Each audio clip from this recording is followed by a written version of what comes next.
Subscribe to our YouTube channel and press the bell icon to get the latest updates. Before we begin today's video, which is coming to you after a short break, I would first like to thank each and every person who has subscribed to The Print. All of us here really value your support towards us and towards good journalism. If you haven't subscribed already, please do so. Our subscriptions are voluntary and we have different plans for those living abroad and those living in India. You will find a link to subscribe at the homepage of our website at theprint.in. Now today's story comes from a forensic geology story in AGEU's, which is the American Geophysical Union, AGU's research magazine. As ever, a link to it will be in the description box below. The focus of the story is the tectonically complex region that lies beneath Bangladesh and Bay of Bengal, and the mysteries that have surrounded this part. So, as we know, Earth's continents have constantly drifted, coming together and breaking apart multiple times in multiple locations over the past 3.5 billion years or so. The Earth has seen multiple supercontinents form through its history. A supercontinent is one where all land masses on Earth have come together and clumped together as one big continent. The very first one was called Balbara, and then we had Ur and Kennerland, and then Columbia or Nuna and Rodinia, and then finally Pangaea. Pangaea is the one that most of us are familiar with, if we are familiar with supercontinents, as it was the most recent one on Earth. I've also written a series of articles on supercontinents and the Earth's geological history a few years ago for The Wire, which I will also leave in the description box below.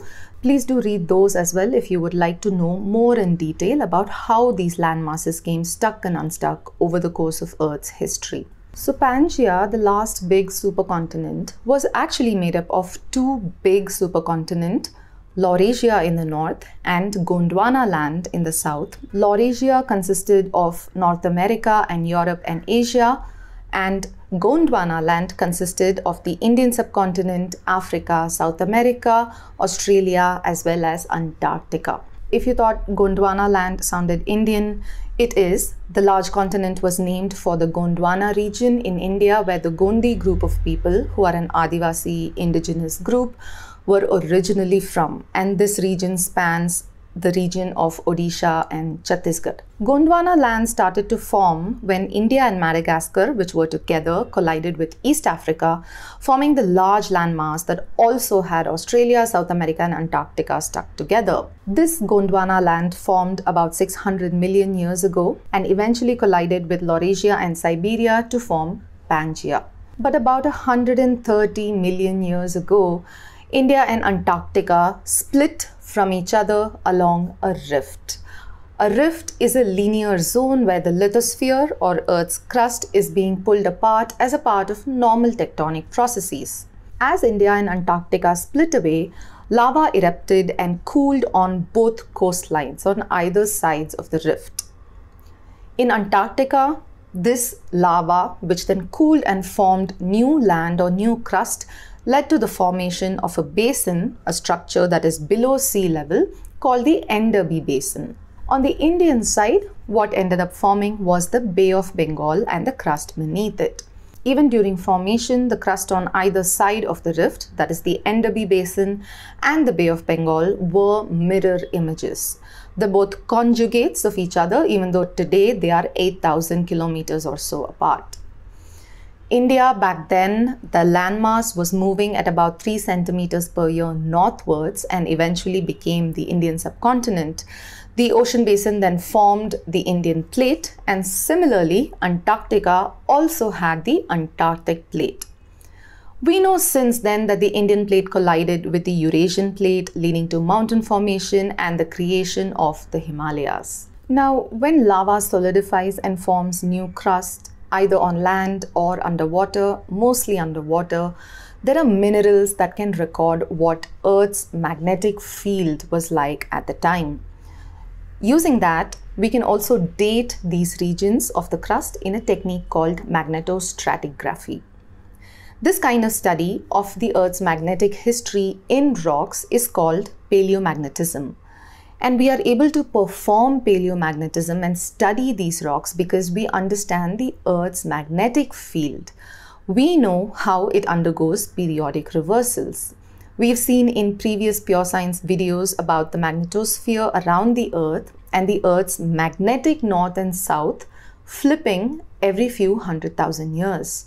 We know that at a rift, when seafloor spreading occurs and new crust is being formed, both sides of the rift look alike and are symmetric mirror images. This is true for magnetic patterns in rock as well on each side of the rift. So the Bay of Bengal's paleomagnetic data and Enderby Basin's paleomagnetic data in the rocks should match. They should be mirror images. But it turns out that they are not. In 1992, scientists at the National Institute of Oceanography (NIO) in Goa performed magnetostratigraphy beneath the Bay of Bengal to date the crust below the sea. A magnetometer was towed by a research ship called Sagar Kanya, which did this job. It was able to find that the oldest part of the crust was about 130 million years old approximately, and the youngest part was 120 million years old. So 10 million years of difference. They also noted that once India split away, the formation of new crust from the volcanism proceeded continuously with no interruptions. Then, a decade later, in 2003, Australian researchers set about dating and studying magnetic variations in the Enderby Basin in Antarctica, and they discovered to their surprise that it was very different from Bay of Bengal. They found that the part where new crust was forming, the spreading center, had actually jumped from the coastline of Antarctica, where it broke off from India, to a point that was inside the Enderby Basin. And they found this by paleomagnetism and magnetostratigraphy. Now, understanding magnetic patterns imprinted in rocks is interpretive. So, which interpretation is correct? A lot of these interpretations make assumptions, including how fast new crust forms, or if there are other fracture zones. Fracture zones are two zones which are a part of the same plate, so moving in the same direction, but land doesn't move cohesively as one mass, especially when there is crust formation.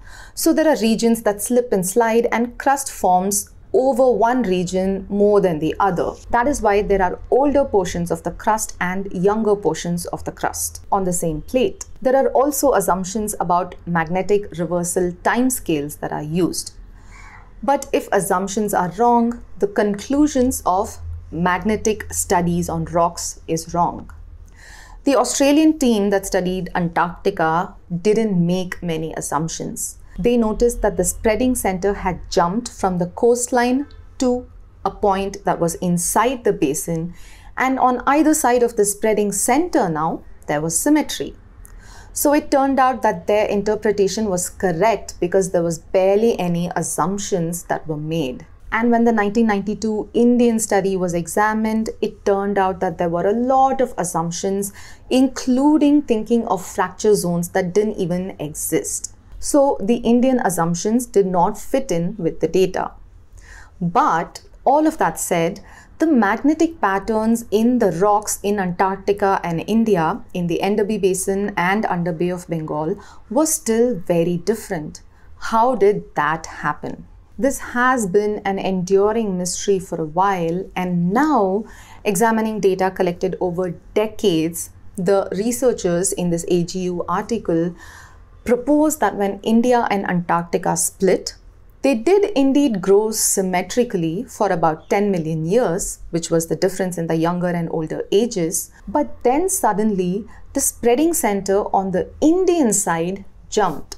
Where did it go? The researchers think it went inwards towards the Jharkhand, West Bengal, Meghalaya region in a then volcanic region called the Rajmahal Traps and the Sylhet Traps. These were regions of very slow volcanism that slowly formed land. But this still did not explain everything. There was the crucial question of why the spreading center jumped inwards. And for this question too, the researchers do have an answer. The answer lies in something called plumes. Plumes, when it comes to volcanism, are regions of warm rock that rise from the core mantle boundary to the crust upwards. The rock that rises in plumes is buoyant, and when it comes up, often it erupts as lava. So it turns out that as the Indian subcontinent broke away from Antarctica and moved northwards, it passed over a prominent plume, which then heated up the rock and activated volcanism in the Raj Mahal and Sylhet Trap regions, shifting the spreading center there from the coast. This, the researchers were also able to confirm by comparing the Bay of Bengal with a specific outer region of the Enderby Basin.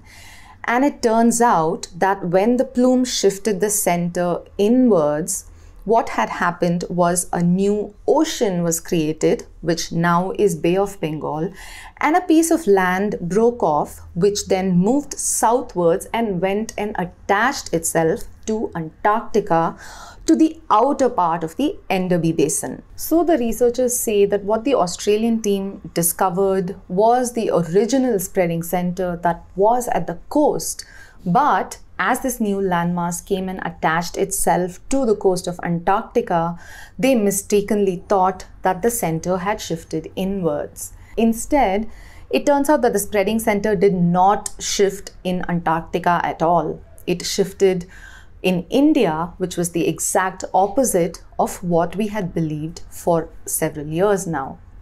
And with this theory, which was then validated by studying magnetic data and comparing magnetic data as well, researchers have finally answered several lingering questions that has plagued petrologists, geologists, geochemists for many decades now about what is considered to be the mysterious crust under the Bay of Bengal.